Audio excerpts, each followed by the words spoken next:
bilis po ng panahon at marami pong mga dapat na gawin din natin as well. So,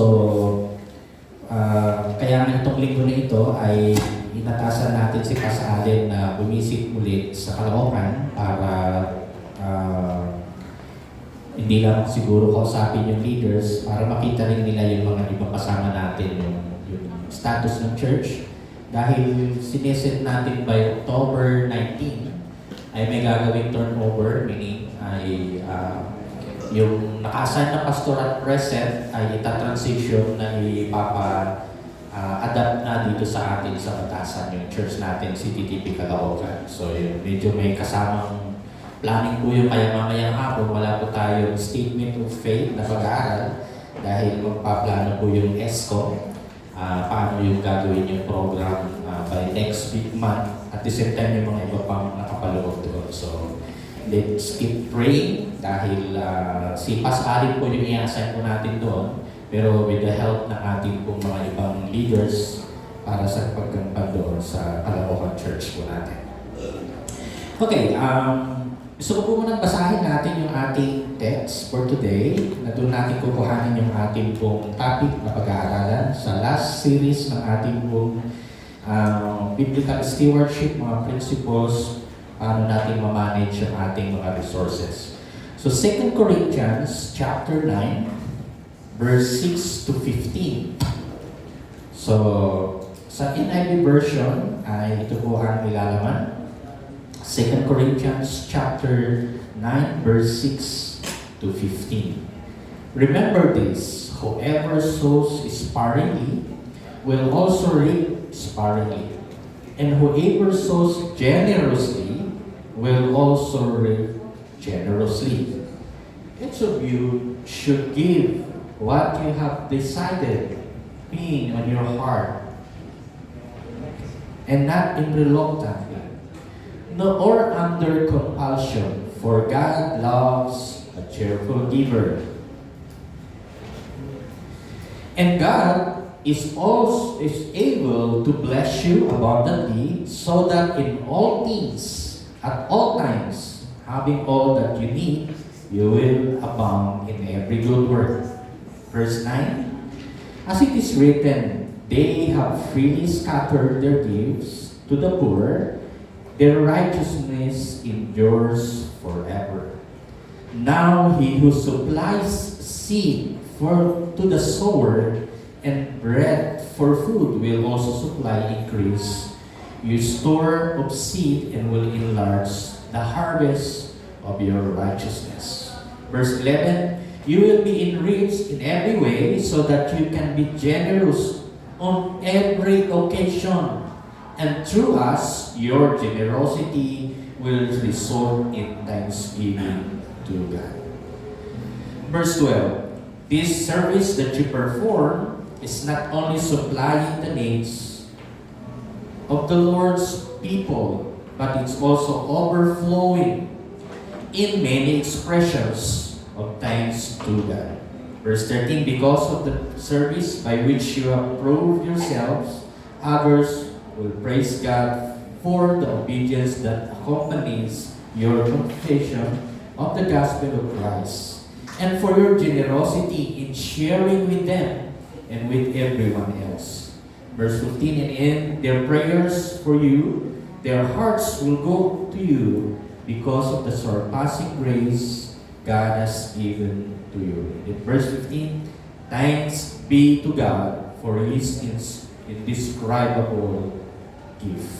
Nanayin muna tayo. Kinikilala namin, Panginoon, na you are always the God who is faithful to provide our needs. But at the same time, Lord, ay tinitignan niyo rin po kami, paano po kami mag-response sa amin pong either our faith and entrust to you every needs. But at the same time, makita mo rin po kami maging tapat na mag-response on how we also help others and invest in your kingdom for eternal focus. Tututusin nga po, Panginoon, wala namang magsasabi sa amin na kami ay pinabayaan. Dahil ang katotohanan sa lahat ng panahon, sa lahat ng sitwasyon, at sa anumang pangangailangan, patuloy ka rin po nagpo-provide, patuloy ka rin po nagbibigay sa amin ng mga resources. Nga lang kailangan pong matutunan namin ang prinsipyo, paano namin ma-manage ito the way, so that as we continue to look forward sa mga bagay na amin pong tinitingnan na kailanganin, ay tinitingnan din po namin yung kaparaanan paano po kami makapag-engage on how we yung mag-participate sa pagbibigay para sa iyong kaharian, at ito po ay may eternal purpose na dapat iniisip namin yun as part ng investment po namin. Salamat po dahil ikaw yung Diyos na hindi nagkukulang at ngayon po aming katotohanan, at nais po namin mas lalo pang matutunan paano namin gawin ang mga resources na mayroon kami ay ma-manage namin at ma-invest din namin para sa iyong kaharian. Salamat po sa pangalan po namin, Panginoon Jesus. Amen. Marahil kung tatanungin natin, ano ba yung rason? Kapag sinabi natin kasing investment ay most likely inisip natin yung mga material na bagay, at lalo na kung titingnan natin yung kung meron tayong slide po dyan. Ito po yung tinignan ko at nakita ko sa isang website na tumutukoy sa ang tao, bakit siya nga ba nag-i-invest? Kung makikita niyo po yung dito sa left side, ay 25% ay para mag-grow yung wealth at mag-build up yung assets. Ito man ay material things, or kung sa business ay bahagi yun ng kanilang titignan. And then yung malaking porsyento pa rin, from the 25%, itong 20% na nandito ay para ma-secure yung buhay sa future. Lalo na kapag nagtatrabaho para sa kanyang retirement, kaya nag-i-invest siya sa maraming bagay. Either may iba't iba kasing pamamaraan ng pag-i-invest. No? And then susunod po dyan, at least mga 15% na yung panahon ng big inflation dahil para maka-cope up. And then yung mga goals sa buhay, kaya kinakailangan ng tao ay mag-invest. Yung isa naman ay yung diversification of extra is na pwede nang gamitin yan. Napansin po natin doon sa 10, 70, kung naalala nyo. Ano po uli yung 10? Tithes. Ano pa yung pangalawang 10? Nalala kayo doon eh. Kaya magana na lang kayo or kaya ba? So yung isa pang 10 ay para doon sa mga tinatawag nating emergencies, no? Kailangan po natin yun.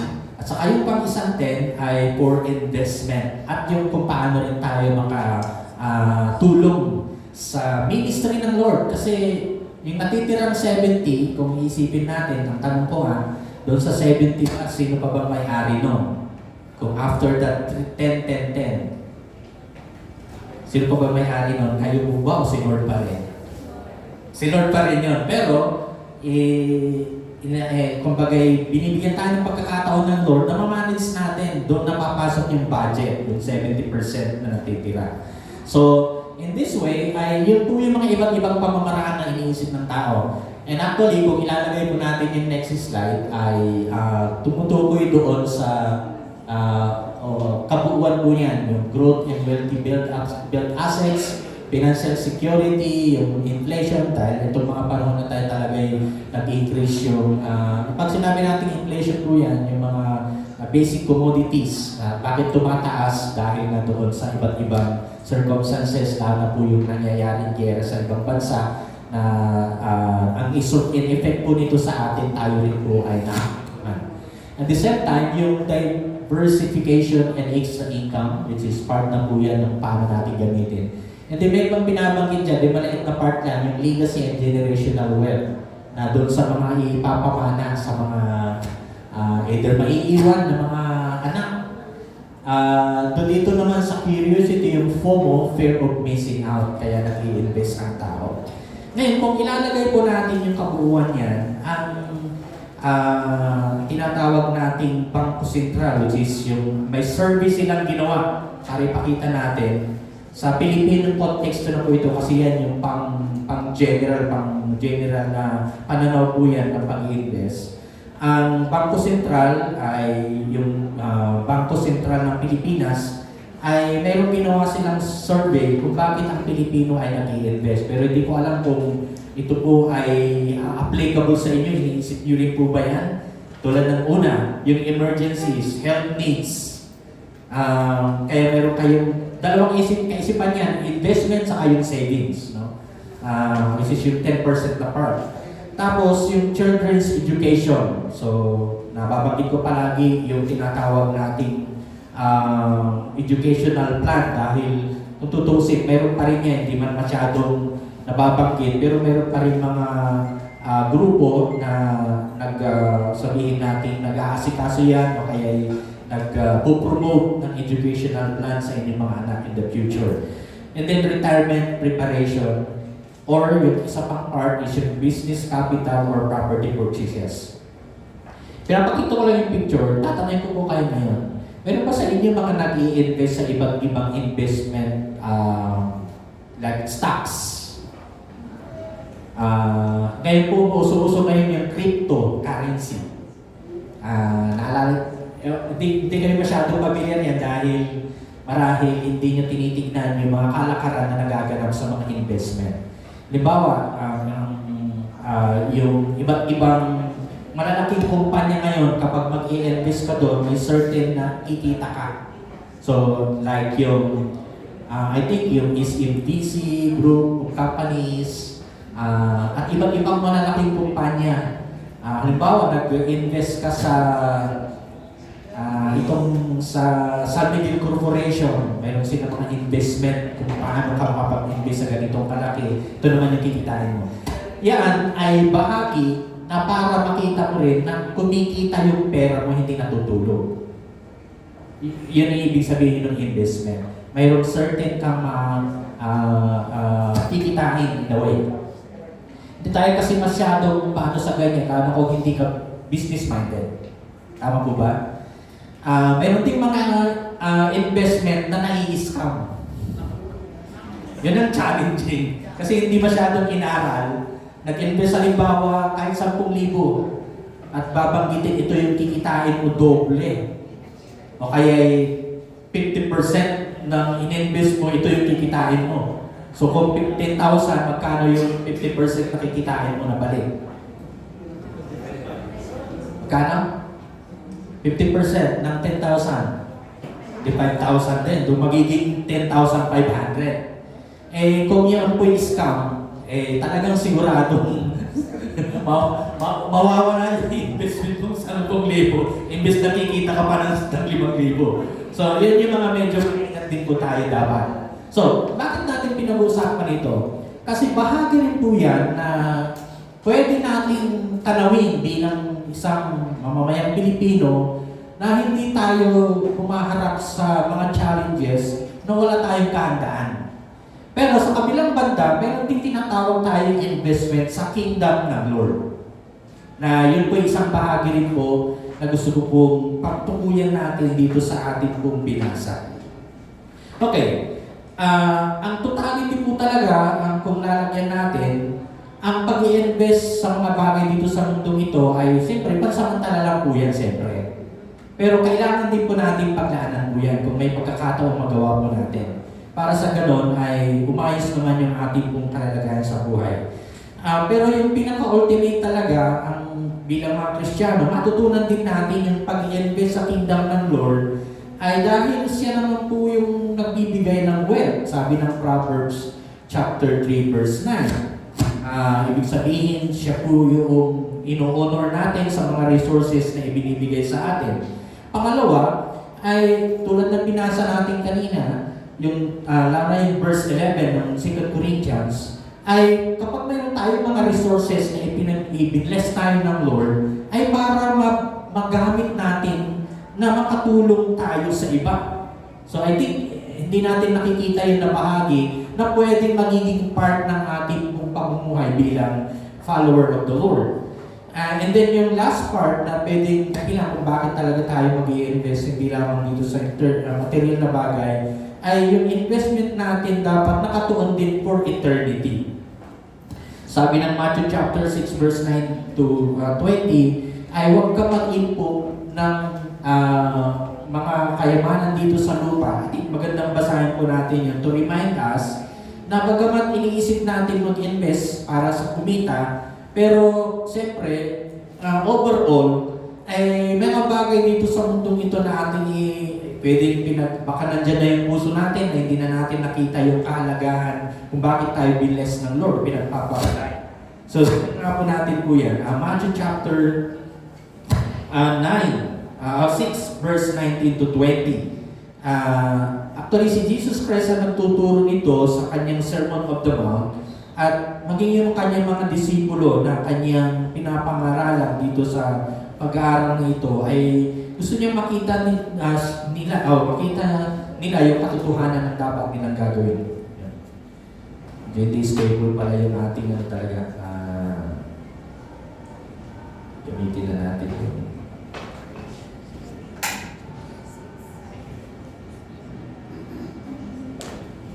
Yan. Check. Yan. Wala pa rin. Yun. So, Matthew 6 verse 19 to 20. Maganda pong paalala sa atin ito, bagamat kailangan natin mag-invest, pero along the way, ang pinaka-general principles na pwede natin dapat din tingnan habang tayo nabubuhay dito sa mundo ay paglaanan yung mga bagay na paglangit. Okay, Matthew 6:19 to 20 sa Tagalog, Magandang Balita Biblia. Huwag kayong mag-impok ng mga kayamanan dito sa lupa at dito'y may naninirang tama. Kapag inanin po yung tama, sa mga pagkaalam niyo po, ano po yung tama? Ano na yung Ate Flor? Insekto. Sa ibang translation kasi insekto. Kasi may mga pwedeng bagay na sisirain talaga ng insekto na ating iniimpok. Kung halimbawa, kapag sa pag-ani ng bigas, ilagay mo yan sa kamali, may mga pagkakataon na kapag yun po ay dinapuan ng insekto yung inani na hindi bigas yun, kundi palay mo na sa yung bigas, ay masisira po siya. Lalo na kung mahabang panahon mo siyang inimbak na hindi maayos yung pagkakalagay mo sa imbakan. At kung napapansin nyo rin po, lalo na pag tag-ulan, di ba, magkakaroon ng moist. So yung moist na yun ang sisira na magkakaroon ng insekto at sisira doon sa inimbak. Ngayon, tuloy po natin yung pagbabasa dito sa passage na yun. And then, dito may naninirang tanga at kalawang. So ginamit naman yung part ng kalawang kung may mga ito man po ay kalawangin, most likely meron po mga ganon. At may nakakapasok na magnanakaw, which is most probably ay yun yung mga nagpwedeng maganap. And then verse 20, ito po, Matthew 6 po yan, verse 19 to 20. Verse 20, sa halip, impukin ninyo ay mga kayamanan sa lasyo masyado langit. So medyo dinivert ni Jesus Christ from the worldly things na iimpok mo at mag-impok ka ng mga bagay na kayamanan sa langit. At binanggit po ni Jesus Christ po yan, ito ay walang naninirang tanga at kalawang at walang makakapasok na magnanakaw. Di verse 21, sapagkat kung saan naroon ang iyong kayamanan, anong sinabi dyan? Where is your treasure is, your heart is there. So, ang gusto lang i-focus ni Lord po dyan ay, yes, kailangan nating to balance the teaching of this na binanggit ni Jesus Christ. Kailangan natin yung mga material resources dito sa lupa. Tama o hindi? Tama. Kasi kung hindi nyo na kailangan ng kayamanan nyo, ibigay nyo po sa akin at gamitin natin sa kingdom ng Lord. Kailangan po natin yun. Kasi part ng ating pamumuhay yun. Pero kung hindi natin maisip na kahit na yung kayamanan mayroon ka ay pwedeng magamit sa kingdom, to invest in the kingdom of God, ibig sabihin sinasarili mo yung kayamanan na yun. Yung mga resources na mayroon ka. na hindi mo nakita na pwede ka palang mag-invest sa kingdom ng Lord for eternity. So, yun po yung gusto kong ipakita. So, tuloy po tayo. Ngayon, kung babasahin po natin yung Acts, yung Corinthians na binasa natin at babalikan natin yung pong background po yan, panahon po na nag-challenge si Pablo sa mga taga-Corinthian church. Dahil yung Jerusalem church, so ang Corinto po ay sa parting Asia po yan, ang Jerusalem church may mga churches na naghihirap, mayroong famine, tagutom.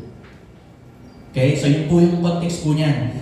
At kapag binasa niyo po yung chapter 8, bago yung chapter 9, mayroon pong panawagan si Pablo na maglaan na sila ng kanilang mga offering, yung kanilang tulong sa kapatiran ng mga taga-Jerusalem. So mga most likely mga Gentiles Christian na dumadalo sa Corinto, samantalang kung titingnan natin mga Hudyo na kumilala kay Lord, ay magkaibang lahi po yan. Pero at the time na nagcha-challenge si Paul para mag-invest yung mga kapatiran sa Corinto at itulong ito sa mga kapatiran sa taga-Jerusalem na nagdadahok dahil sa famine, ay nakita ko natin yung mga gagandang principles na ipinakita po ni Pablo dito. So ganun po yung pangyayari. And actually, nung habang sinusulat po ni Pablo, kung babasahin niyo po yung Acts chapter 18, ay yung panahon pong nakarating po si Pablo sa Corinto. Of course, way back 15 to 51 AD po yan. And nag-stay po siya doon sa Corinth ng approximately 1 year. So, or 18 months, so most likely 1 year and 6 months. Yung panahon na ginugol po yan nung kanyang panahon ng pag-journey. Kasama po yan alongside with Aquila and Priscilla at mga ibang Jewish Christian. At kung tutuusin at that time, nung panahon sa Church ng Jerusalem ay may tinatawag tayong tagutom, kinakailangan yung tulong ng mga taga-Corinto. Ngayon, ano po yung pinakamagandang dapat nating matutunan dito as we invest? Kasi ginamit word na po dyan, kaya dati po kasi inilagay ko lang investing in God's eternal word. Pero may nababasa po natin na word po dyan na generosity. Okay?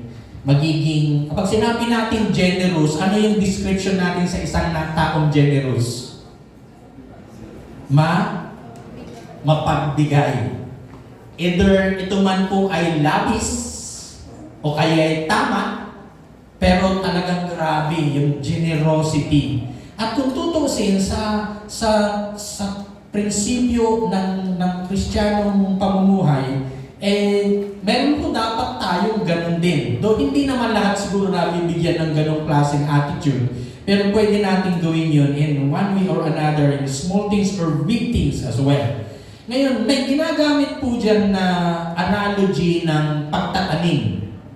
Na kung konti ang itinanim mo, ano nga asahan mo? Kaya tingnan niyo po yung ginamit kong picture po dyan sa Pilipinong context. Yan, sabihin natin si Mamang Pedro, panahon ng pagtatanim, naghasik po siya ng palay sa kanyang bukirin. Okay? At yung bukirin na yon ay masasabi nating either malawak o malaki o kaya maliit, pero nagtanim siya ng pwedeng, titignan niyo po kasi yung mga iba naman ay either mas malaki pa dyan yung pinagkukuhanan, either minsan sako. Naranasan ko po yan kasi ako po din ay lumaki sa isang yung lolo ko at maging yung tatay ko ay nagsasaka. So nakapag-try din po ako sa panahon ng tag-init at tag-ulan na nag-aasik, tapos nagtatanim ng palay o kaya yung pag-aararo, medyo hindi ko masyadong pero yung pag-prepare ng field para magtanim ay nataranasan ko natin. So to make this story short, ang pinapakita ko yan, kapag kokonti yung itatanim mo, most likely kokonti rin yung aanin mo. Halimbawa, ang itinanim mo lang isang sakong palay, mag-i-expect ka ba na 100 na palay ang aanihin mo? Na sako? So mahirap mong ispilingin yung paano yung balik nun. So, yan ang binanggit. Kaya nga, yung pag-aani, mas likely kapag nagtanim ka, meron kang aanihin. Tama po ba? Which is yung next slide natin, makikita po natin po dyan. Ngayon, kung ilalagay natin, babalikan natin yung ating text. Una natin dapat isipin ay ganito. Sa panahon po ng mga Christian na taga-Korinto, ay gusto makita ni Pablo yung kanila po pagiging generous at yung kanilang pagiging good steward sa resources na ipinagkaloob sa kanila. But at the same time, yung konsepto rin na bilang isang church ay magkakaisa sa anumang gampanin at lalo yung pagtulong sa gawain ng Lord.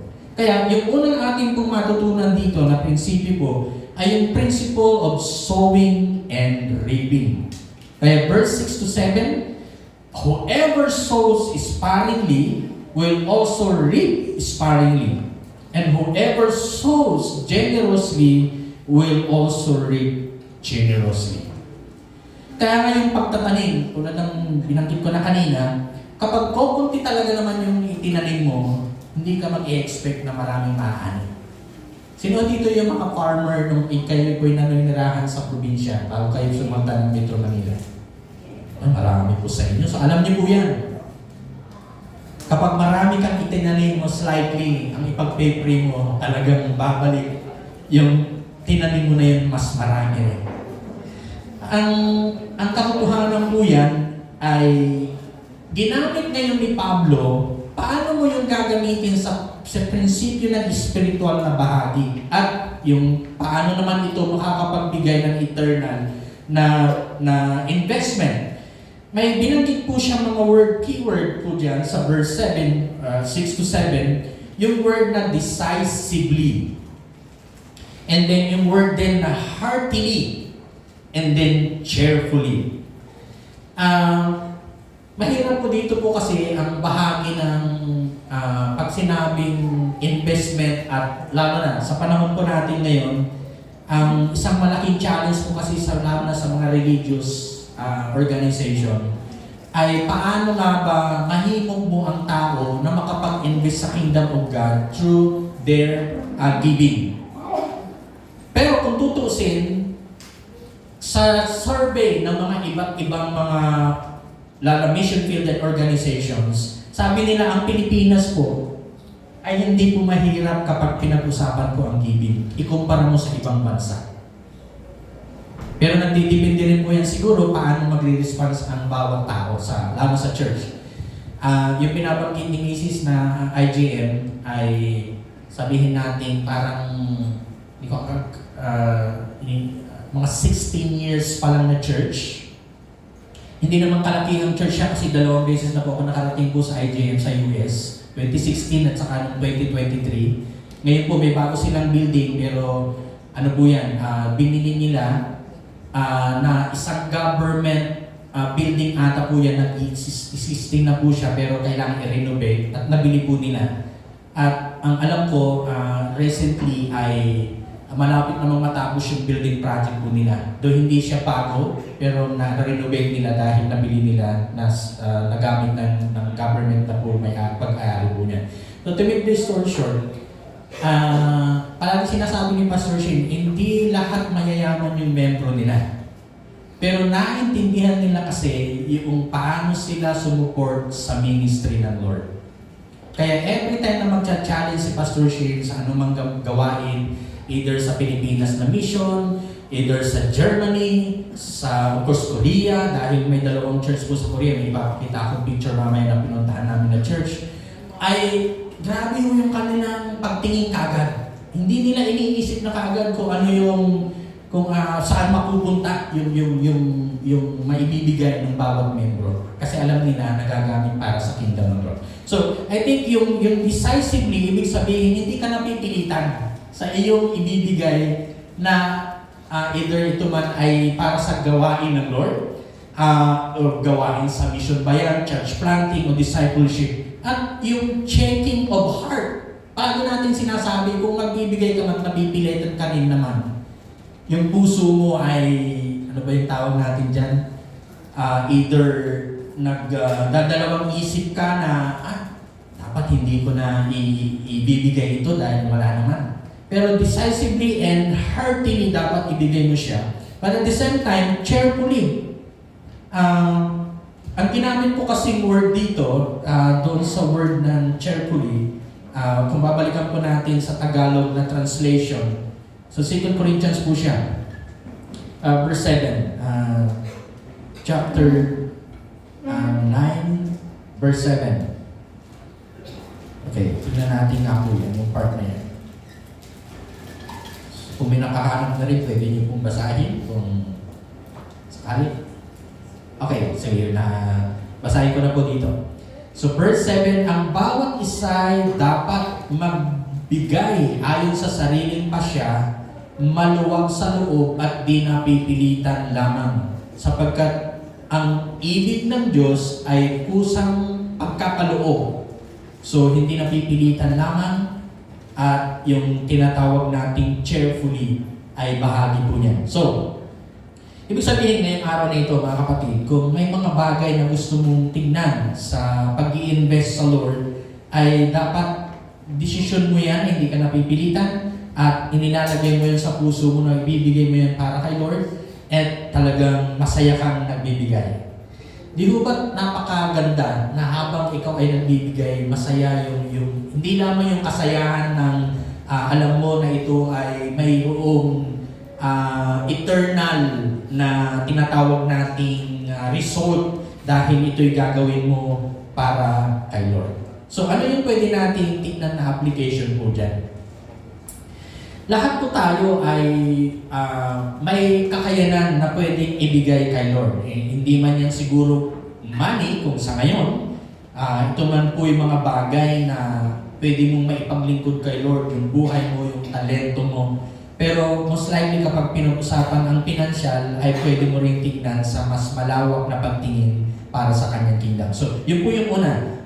Mayroon pong principles of tinatawag nating pagtatanim at pag-aani, but kailangan i-check mo at mag-decide ka yung nasa tamang pati sa puso ay tinitingnan mo yon at nasisiyahan ka magbigay. Pangalawa, sa bawat mga paghamon ng pagbibigay, alam niyo po ba may maganda rin pong provision ng Lord para makapagbigay ka pa.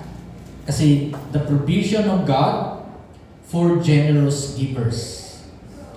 Tingnan niyo po yung verse 8 to 11. I think magandang balikan po natin po yan dahil parang iniisip natin, Pastor, talagang kulang na kulang ako. Yung sinabi mo 10 at saka 70, totohanan yan, 80 na nga. So, 10 na lang. Kulang pa. Pero kung tatanungin ko po kayo ngayon, dahil sinabi ko rin, challenge ko po sa inyo ng pangalawang Sunday ng ating pag-preach patungkol doon sa principles of management ng 10-10-10-70. Wala pa naman isang buwan ngayon, di ba? So sabi ko at least within a month, try nyo po na gawin po yung sikapin nyo. Kahit mahirap gawin, try nyo lang start. 10-10-10 and then 70.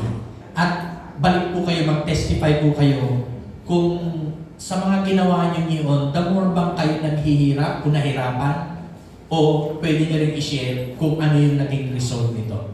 Kasi kung tutuusin, ang dahilan po tayo din i-bless ni Lord para makapagkaloob pa tayo at makatulong pa kung ilalagay.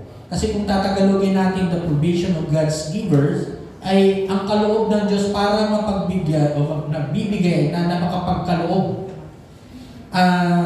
Pag in-study niyo po ang Pilipinong kultura, ano po ang mayroon ang unique sa ibang bansa o ibang lahi?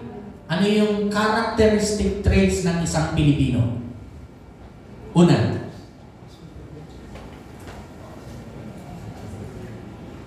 alam niyo po ba yung word na hospitable? Yan. Ano po yan? Yun din po ang dahilan kung bakit yung mga iba-ibang lahi ay pumupunta dito. Either tourists, yung mga iba nagkapamilya na rin o nakapag-asawa ng Pilipino o Pilipino.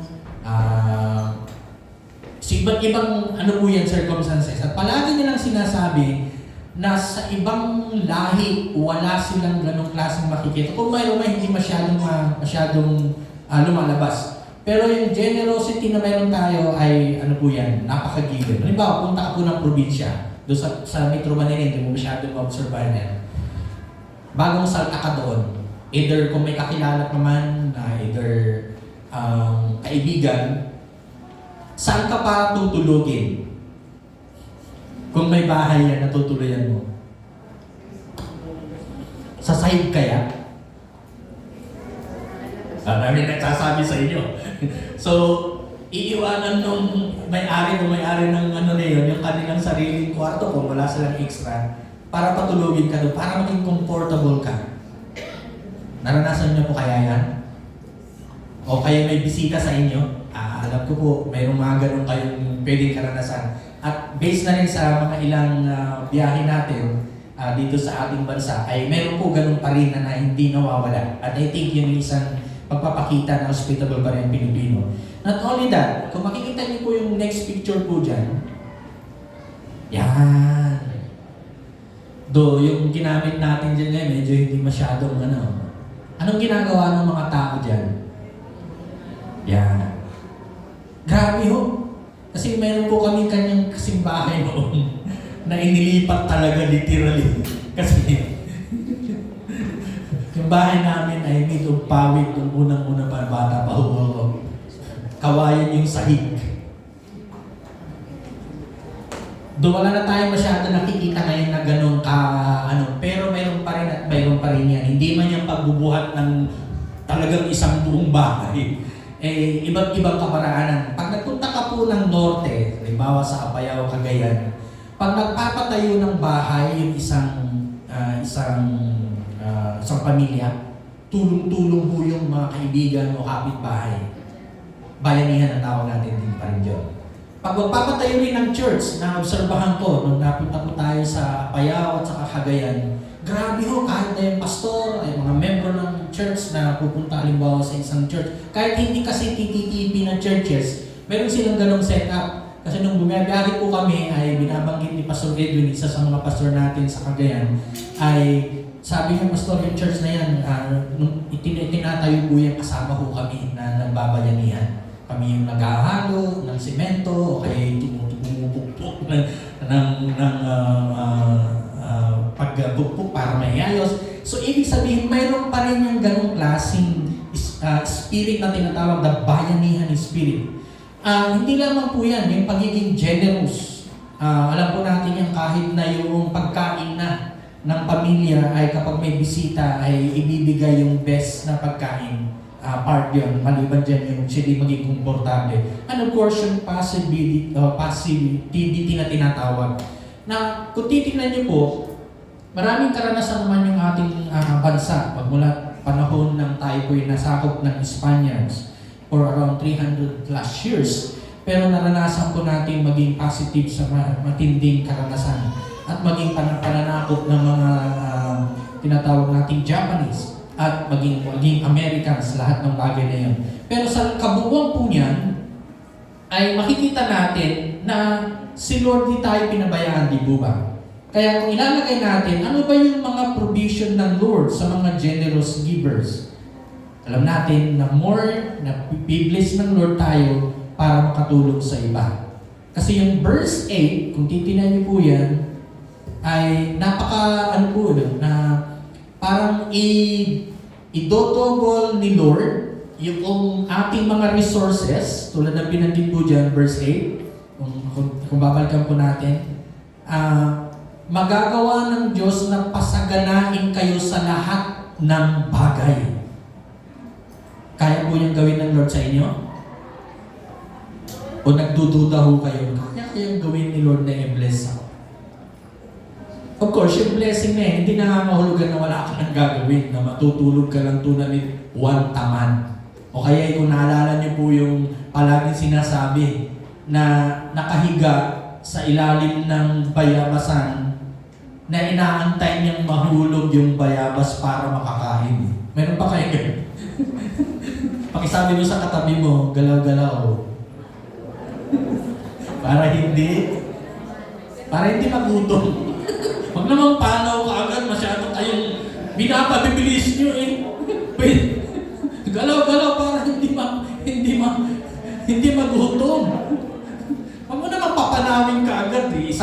lang naman na hindi makakain, paano na ba kaagad yan?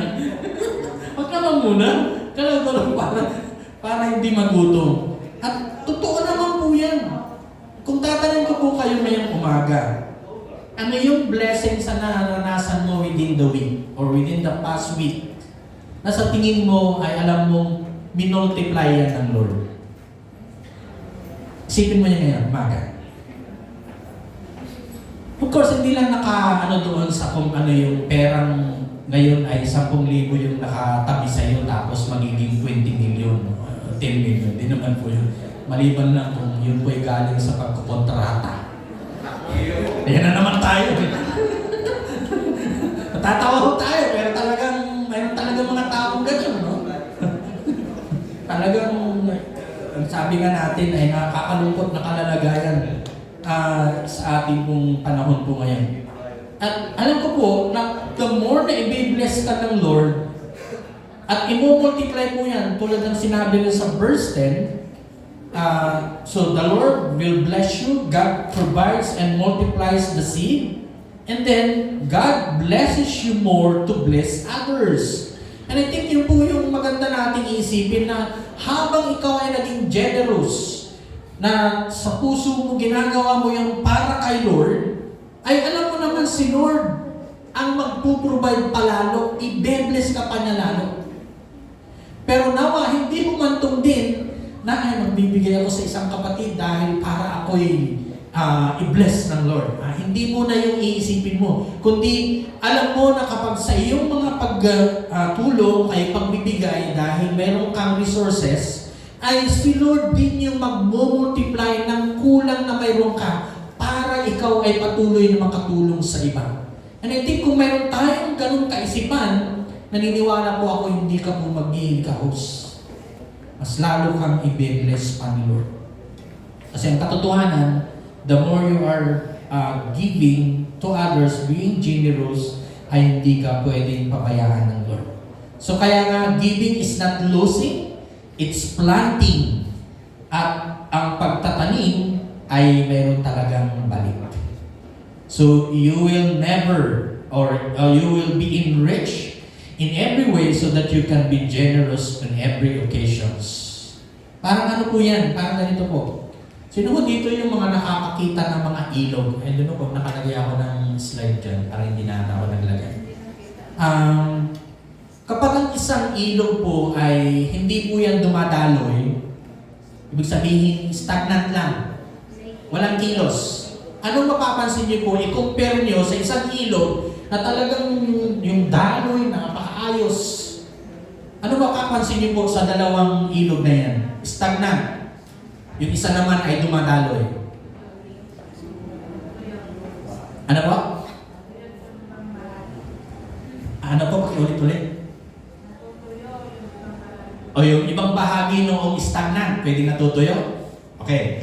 Pero pwedeng makapansin niyo po, walang buhay yung doon sa stagnant. At ang totoo po niyan, pwedeng babaho po yan. Kung napapansin niyo po, yung ilog na stagnant. Ang katotohanan, kapag sa palaisdaan, sa amin po kasi may palaisdaan yung lolo ko nung buhay pa. Tapos naisalin sa tiyahin ko. Actually, yung tiyahin ko meron pa rin ngayon dahil nung nag-abroad po siya at nag-stay for good na sa amin, ay meron pa rin siyang fish farm. So, alagaan po ng hindi lamang po pangos kasi yun ang pinaka-main na ano po sa atin sa Pangasinan. So, may taga-Pangasinan tayo mga kababayan dito, mga bostante. So, to make this story short, habang yung fish pan na yan ay hindi na re-replenish yung tubig. Lalo na pag pinapakain po yung mga binibiling mga ang tawag natin dyan, feeds. Or yung mga iba tinapay, yung mga sirang tinapay na. Yan yung mga pagpapakain sa isda po kasi. Pero sa amin po kasi lumot. At talaga masarap po talaga ho yun kasi natural. At kung ilalagay ko po, kung papansin ko po, kapag hindi nagkakaroon ng replenishment, ibig sabihin, pag nagkakaroon po kasi ng high tide, ay pumapasok yung tubig galing, dagat po yan. Tapos may panahon ng low tide, magpapalit po yan ng tubig. At napakaganda po. Pero kapag hindi dumadaloy, hindi lumalabas, hindi nagre-replenish, bumabaho po yun. Kaya minsan may mga pagkain, mga isdang gilid, may lansa. Ganun po yun. So I think, ang principle po ay ganito po. Sa panahon na tayo ay nagre-release ng any giving, alam niyo po ba, pag nakikita ni Lord tama yung heart mo, at tama rin yung motibo mo, ang maraming pagkakataon na mas sobra pa yung balik ni Lord. Kung naranasan niyo po yun, I think doon niyo masasabi na sama yung sinasabi ni Pablo na habang ikaw ay nagiging tama ang iyong pagtingin sa pag-i-invest sa kingdom of God, even in your giving, even helping others, ay mapapansin mo rin naman doon na patuloy na dumadaloy yung pagpapala ng Diyos. At yun po yung isipin ko natin, na yung ating pagsishare sa iba ay hindi kawalan. Sabi mo sa katabi mo, hindi kawalan. Yan, kundi dadaloy yung biyaya at pagpapala ng Diyos. At yun po ang magandang bahagi na ating puting titignan sa bahagi na yan. Tulad ng isang ilog na dumadaloy at sa pagdaloy nito ay mayroong tinatawag na pagbalik ng tubig. Ngayon, gusto ko ipakita sa inyo mga ilang pictures ng aming pong trip. Ito po yung mga kuha sa... Madalang po kasi kami dahil yung aming mga cellphone na gamit, hindi naman mga high-tech, hindi naman mga iPhone. Kaya galing po yan sa, I think, kay Pastor Shin na cellphone at saka si Ryan Ko, yung same driver ko namin sa po yung pastor ng IJM dyan sa Puri. I think ito sa Busan po ito. So from Seoul sa Incheon area, so which is Seoul is part ng pinaka-main city po yan. At yan po yung Busan, which is from Seoul to Busan ay nag-bullet train po kami. Na ang biyahe po yan kung bailan, mga 6 hours mahigit po ata. Pero ang bullet train po kasi tatakbo yan ng mga 200 miles per hour. So mga 2 hours mahigit lang namin biyahe yung 6 hours na biyahe. Pero komportable yung biyahe. So sa Busan Church po yan. Tapos yung isa, I think sa Seoul na yan. Ito, sa Seoul Church na po yan. Itong picture na yan ay may kasama dyan si Pastor Tony at saka si Pastor Shin. Pero dahil siya mga ibang kapatiran nandito sa likuran at nagkaroon kami ng group picture. Tapos, pagsunod pa ng picture, yun naman time na yan ay nagbibigay kami ng testimony how we, ano yung na-observe namin for the trip, ano yung naging bahagi na natutunan, at yung mga magagandang bahagi rin naman na sabihin natin gustong-gusto, like sa pagkain, ano ba yung kinakagustuhan. Kasi kung tutusin naman talaga, yun ang isa sa mga nararanasan namin sa trip, maliban sa mga pag-share at kung paano yung learning sa mentoring, ay yung mga bagay na pinupuntahan namin o lugar na pinupuntahan at maging yung mga pagkain na kinakain namin. So, lahat po kami actually nag-share po dyan ng 3 important issues na dapat po namin i-friend. Tapos, itong video clip naman, short, I think 9 seconds lang ata. Gusto ko pong tingnan po natin. Kasi pasasalamat din namin sa IJM, not only in Korea, but yung IJM na galing US. Okay, video. Okay, yeah, act natural. Okay, this is the video. 1, 2, 3. Thank you, IJM family, for your love.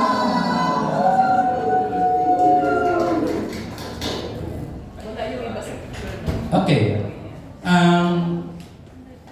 Doon na napapagin ko po sa inyo, hindi ganun kalaking church yung IJM, lalo na sa US. Kasi yun yung pinaka-main.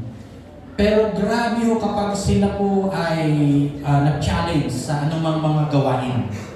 At actually po, 3 weeks na po silang nasa Korea sila Pastor Shin from US. At yung mga ilang kasama nila. At yung 3 weeks na yun, may iba't iba silang bisita. Yung bago ho kami, kasi yung pinakahuling delegates, kasi meron silang tinatawag na summit meeting ng kanilang group. At sa Korea po nila ginanap. So ginamit nilang opportunity rin na inviting lang yung mga nasa IJM China. So meron po kasing church sa China ang IJM. At I think yung iba't iba pang area sa Asia. At kami na last ay binanggit nga, pag pinag-usapan po yung any expenses na mayroon ng IGM sa bawat mission trip nila, ay talaga ho, yung kapatiran, alam po nila na the more na sila ay nagbibigay, ay the more naman silang binibless. Ayun yung binabatid ko na blessing sa isang giver, yung provision. At ang katotohanan, halimbawa, yung PJL na darating, I think mga 40 plus sila na parating. Kami from US at saka may mga ilang Korean at yung mga, I think mga 5 delegates from Busan na mag-team member. Yung pinuntahan namin ulit. So, ano pong gusto ko ipakita ho dito? Ang isang church, o kung ilalagay natin dito sa atin, kapag naintindihan natin yung prinsipyo ng investment sa Kingdom of God, hindi natin iisipin kung ano yung kakulangan na mayroon tayo habang tayo nabibigay. Yan po yung gusto ko pong ilagay sa isip natin. Kundi kung ano yung ipupuno ng Lord sa mga panahon na may kulang tayo sa ating pagbibigay. Subukan niyo po yun at makikita niyo po kung paano ang Lord ay kumikilos. Dahil kung titingnan, yung, alam na yung part na tinatawag nating result ng pagbibigay ay magpapapurihan ang Lord. I think yun yung magandang result po niyan sa bahagi na yun. I think last na, ano na po yun, so last part ng ating pong makikita ko dito, yung pagpapasalamat na magiging resulta. Kasi ang katotohanan, yung ibinigay ng mga taga-Corinto na tulong financially sa mga taga-Jerusalem Christians ay naging pagkakataon yun na maluwalhati ang Lord through them. Kaya ang buga ng pagiging mapagbigay ay pasasalamat at kaluwalhatian sa Diyos. Ang binanggit ni Pablo po dyan, this service is not only supply the needs of the Lord's people, but it also overflowing in many expressions of thanksgiving. Kaya nagbigay po kami ng pasasalamat kasi kung tutusin yung gastos namin doon sa 4 days namin, kami mga Pilipino hindi namin kayang tambasan yun. Yung maganda, yung pinag-istihan namin na hotel, yung po yung nagkaroon ng Olympic Games sa Korea. Yung katabi po nun na hotel, ang pinag-istihan po namin na doon kami in-accommodate. At I do believe yung, ilang 3 nights tayo, no? Yung 3 nights namin per head, sigurado hong, ay nako po, pagbaga sa napakalaki po yun. Maliban pa yung mga trip po namin na pinupuntahan. Yung pagkain and everything. So, meaning to say, kami na-bless sa kanilang pagtulong, pero mas mismong sila na-bless din. At nagpapasalamat pa nga na sila ay nagiging bahagi sa kingdom ng Lord. So, ano yung pwede natin tingnan dito sa part noong Thanksgiving as far as yung tinatawag natin the product of generosity is thanksgiving, glory to God. Verse 12 to 15. Pakitingin natin yung slide sa atin. So, people will overflow in thanking God sa verse 12. And then, yung fruit, magiging pruweba as a testimony of our faith. Binanggit po dyan. A testimony of our faith and obedience to God. Verse 13. And then, ang Lord, mapapaluwalhati o maluluwalhati for an indescribable gift. Which is yung verse 15, si Jesus Christ po ang pinaka-main na dahilan. Parang in overall, kung ilalagay po natin yung gustong sabihin ni Pablo po dito, ay lagyan natin yung conclusion ho natin. So lahat ng investment dito man sa mundo ay pansamantala lamang. O kung ilalagay natin yung kabuuan na po yan. Ano? Pero yung investment sa gawain ng Diyos ay eternal. So ang pagbibigay natin ay hindi lang pera, ito rin ay part ng ating worship and obedience and faith sa ating Panginoon. So, yung tatlong principles na yun ay mahalaga po nating isipin sa ating patuloy na pag-apply, lalo na yung pag pinagding natin yung application question dito. So, ano ang klaseng pagtatanim mo sa gawain ng Diyos? Ito ba'y konti o sagana? Nakikita mo ba ang iyong resources bilang para lang sa'yo o para maging channel of blessing sa iba? Pag sinabi nating resources, ito man po yung material things, ito man po yung financial things, no? Tinitingnan mo ba yan na para lang sa'yo o baka yan ay isa rin kaparaanan na binless ka na Lord para maging pagpapala sa iba? And yung pangatlong application question natin, paano ka makakapag-practice ng cheerful at generous giving ngayong linggo? So, I think may D-group question pa tayo. Tama ba? Pakitingin na natin yung D-group questions kung mayroon ako nailagay. O yun na yun. Yan na yan. Okay, so yun na yun talaga nagiging D-group. A discussions question na po siya. So, I think yung series po natin isang buwan na ito ay hindi lang siya information. Ayaw ko maging information lang siya. Meaning, nabigyan kayo ng mga iba't ibang steps paano makatugon, paano gawin, lalo na mga po yung management of 10-10-10-70, maging yung pinaka-main thing ng ginagawa natin, bakit natin gagawin, lalo yung pag-invest sa kingdom ng Lord, being generous. Ay gusto ko pong matry niyo po siya at subukan niyo pong gawin, and I do believe si Lord naman yung magbe-bless sa anumang ating gagawin. Tayo po muna yung manalangin. Lord, dinadakila ka namin sa panahon na ito. Tulungan niyo po kami na hindi lamang kami tumitingin sa pang-material o pang-samantala, yung temporal na bagay dito sa mundo nito. Kundi yung aming pananaw na kung ano man yung aming gagawin, ito man po ay pag-iimpok ng mga bagay na makakapag-tulong sa aming pong either future, tama kung may mga pamilya, pero sa kabilang banda rin, ay titignan yung investment, being generous para sa eternal purpose or eternal kingdom. Na hindi kami maglalaan ng aming pong mga kayamanan na sinasarili ito para lang sa aming mga buhay o pamilya. Kasi tingnan din po namin yung pananaw na ikaw din po naman yung nagbibigay ng pagkakataon para po kami maging bahagi sa lang na para sa iyong kaharian.